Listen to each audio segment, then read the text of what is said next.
Depuis maintenant 65 ans, la Chine et la Guinée entretiennent des relations diplomatiques.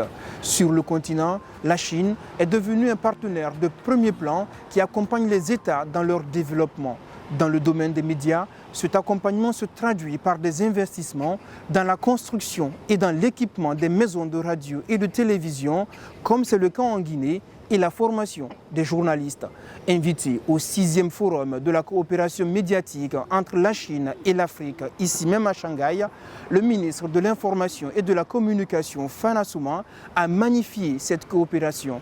Un séjour également mis à profit par le ministre pour mobiliser des partenaires chinois afin de réaliser des projets plus spécifiquement, cette fois-ci à destination du monde rural pour l'accès à l'information. Dans ce magazine, nous vous proposons de revivre ces moments qui traduisent encore une fois la volonté de part et d'autre à accorder plus d'importance à la coopération médiatique entre la Chine et l'Afrique et plus particulièrement entre la Chine et la Guinée.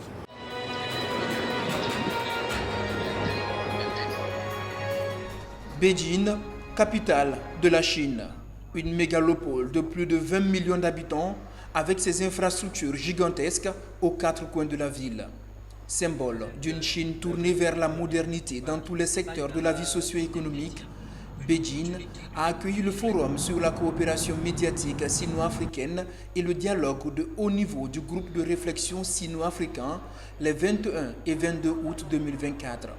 Plus de 40 pays africains ont répondu présents à ce forum organisé par l'administration nationale de la radiodiffusion et télévision de Chine, conjointement avec l'Union africaine de radiodiffusion, l'Académie des sciences sociales de Chine et le gouvernement municipal de Beijing.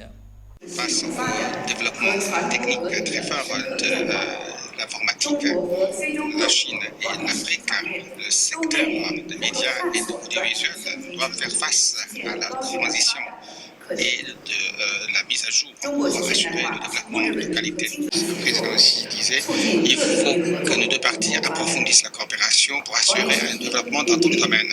L'Union africaine a toujours souhaité que l'Afrique soit le principal acteur de son information au lieu de la subir.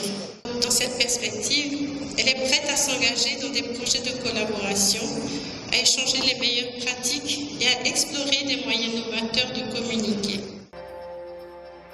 Au nom du chef de l'État, général Mamadi Doumbouya, le ministre de l'Information et de la Communication, Fan Assouman, a rendu un hommage à la coopération sino-africaine et salué la volonté affichée de la Chine à aider les pays africains à sortir de la précarité et à valoriser leur potentiel de développement. Il a notamment rappelé la place déterminante des médias dans le soutien à cette coopération et plus globalement dans l'accès à l'information. La présente rencontre nous appelle à réfléchir sur le renforcement de nos relations dans le domaine stratégique de la presse et des médias. Elle nous offre, une fois encore, l'opportunité d'exprimer notre gratitude au peuple chinois et à son gouvernement pour les efforts consentis. Leur appui dans le renforcement des capacités de collecte, de traitement et de diffusion des informations en Guinée, en particulier à destination des populations vivant en zone rurale. Ces efforts louables dans les domaines de la presse et des médias en République de Guinée ont permis la réalisation de nombreux projets, notamment la construction de la maison RTG, la réalisation des infrastructures de diffusion, la mise en place d'une mission d'assistance technique de maintenance des équipements de la radiodiffusion et télévision guinéenne, la réalisation dans 459 villages de télévision satellitaire du projet d'accès à la télévision satellite pour 10 000 villages africains. Ces télévisions permettent aujourd'hui à une partie de nos populations rurales d'accéder à l'information. À cet effet, je tiens spécialement à remercier Star Times pour sa contribution et ses efforts à la promotion de la modernisation de nos sociétés africaines. Ce forum sur la coopération médiatique sino-africaine, 6e du genre, se caractérise également par la place qu'il accorde aux universitaires africains et chinois dans le partage d'expériences et dans la recherche de solutions pour davantage rapprocher les deux peuples. L'enjeu, n'est-ce pas, du Sud global maintenant, c'est de faire entendre la voix des pays en développement. Voilà, n'est-ce pas, l'enjeu d'une rencontre comme celle-ci. Nous devons présenter notre propre narratif au monde, nos propres réalités. Moi, je pense que c'est une excellente idée, un forum qui rassemble les leaders des médias africains avec la Chine et pour discuter et partager des idées de coopération, de développement pour notre développement mutuel. Hein. C'est important parce que nous tous, on est en train de penser à développer nos institutions médiatiques. Et la Chine est un exemple encourageant. La participation guinéenne à ce 6e forum de Beijing sur la coopération médiatique sino-africaine a aussi été marquée par la signature d'une importante convention entre notre ministère de l'Information et de la Communication et le ministère de l'Administration nationale de la radio et la télévision de Chine, ce qui annonce de belles perspectives en matière de formation, d'équipement et d'échange de programmes. Ça va permettre à nos médias qui sont tels que la RTG et tant d'autres, RTG, AGP, tous ceux qui font les contenus, tous nos services qui ont besoin de formation, de se renforcer davantage pour que nous soyons à l'avant-garde de l'évolution technologique parce que vous-même, vous savez, la Chine est en avance par rapport à nous. Donc on ne pourra que bénéficier des expériences de la Chine en matière des médias. Outre les activités du forum, le ministre de l'Information et de la Communication s'est rendu au siège de Star Times où il a eu de fructueux échanges avec le PDG de cette société implantée en Guinée et qui s'est donné pour ambition de faciliter l'accès à l'information en Afrique. La délégation guinéenne a visité les installations de l'entreprise. Star Times nourrit de belles ambitions pour la Guinée. Un mémorandum d'entente est signé entre le ministère de l'Information et de la Communication et Star Times pour la construction de 1000 points locaux pour l'accès à l'information et aux nouvelles grâce à l'énergie solaire. C'est le projet Plaine qui va donc contribuer à améliorer les conditions de vie dans 1000 villages de la Guinée en les dotant d'espaces avec des écrans téléviseurs et de l'énergie solaire pour suivre régulièrement des programmes d'information et de divertissement.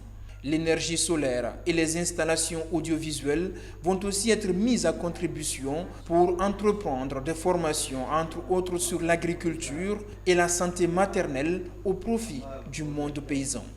À terme, le projet prévoit le Wi-Fi pour aussi un accès à Internet dans ces espaces. Les communautés bénéficiaires pourront aussi s'organiser pour greffer à cela toute initiative qu'elles jugeront bénéfique pour leur épanouissement, tels des ordinateurs pour l'apprentissage de l'informatique ou encore des jeux vidéo pour les enfants. Ce projet concerne 1000 villages. Il va être réalisé donc par la société StarTime qui s'engage à nous soutenir et à nous accompagner dans l'exécution de ce projet. Un projet qui s'inscrit dans la vision du chef de l'État, le général Mamadi Doumbouya, qui demande à ce que les zones rurales soient complètement désenclavées en information et en communication, que le villageois soit informé de ce qui se passe, les grands chantiers qui sont ouverts dans le pays actuellement. Donc nous sommes dans cette trajectoire. C'est un projet qui sera soumis parmi les 4 projets qui vont être présentés ici en Chine lors du FOCAC, Forum Chino-Africain. On a signé le mémorandum pour le projet de Plaine en Guinée. C'est un très bon projet. Son Excellence, le président Xi Jinping, a toujours soutenu les entreprises chinoises pour aider les pays africains, les peuples africains. Et le président Xi Jinping a dit souvent de créer un destin ensemble pour toute l'humanité. StarTimes est aussi une entreprise chinoise qui travaille dans la première ligne de la cause de créer cette humanité ensemble. Et le gouvernement soutient toujours StarTimes pour travailler ensemble avec les gouvernements africains. Avec le projet de construction de 1000 points locaux pour l'accès à l'information et aux nouvelles par l'énergie solaire en Guinée, le ministère de l'Information et de la Communication va contribuer à transformer les zones reculées du pays et lutter contre l'exode des jeunes. Le projet, c'est un projet vraiment à impact social. Vous savez que la vision du CNRD, c'est le social, c'est l'économie et c'est la politique. Donc, nous voulons mettre l'accent à travers ce projet-là sur l'aspect social. Parce que vous savez, aujourd'hui, notre pays, la couverture du territoire en radio et en télé n'est pas encore complètement effective, et surtout au niveau des populations à la base qui ont besoin de connaissances en matière de développement agricole, en matière de la santé, de l'éducation. Ce projet veut répondre à ces préoccupations-là au niveau des populations à la base. C'est pourquoi nous voulons, à travers ce projet, aménager des espaces, des centres qui permettront à ces populations-là d'accéder à l'information de qualité qui leur permet de s'auto-développer. Depuis un peu plus de 3 mois, le ministère de l'Information et de la Communication réalise des progrès significatifs grâce à une nouvelle vision managériale portée par le ministre Fana Souma. Un travail de fond est effectué dans le désenclavement de localités reculées en matière d'information, conformément aux orientations du chef de l'État, général Mamadi Doumbouya. Avec cette offensive menée en Chine auprès de différents partenaires, la Guinée s'attend à de nouveaux investissements qui vont impacter positivement et durablement les communautés villageoises tout en renforçant la coopération entre la Chine et la Guinée. Le prochain sommet Chine-Afrique des chefs d'État devrait entériner le projet de construction de 1000 points locaux pour l'accès à l'information et aux nouvelles par l'énergie solaire en Guinée. Par ailleurs, la convention signée avec le ministère de l'Administration nationale de la radio et la télévision de Chine ouvre la voie à un transfert de technologie au profit de la RTG par exemple. La Chine et la Guinée réaffirment leur volonté de porter à un niveau supérieur leur coopération dans le domaine des médias.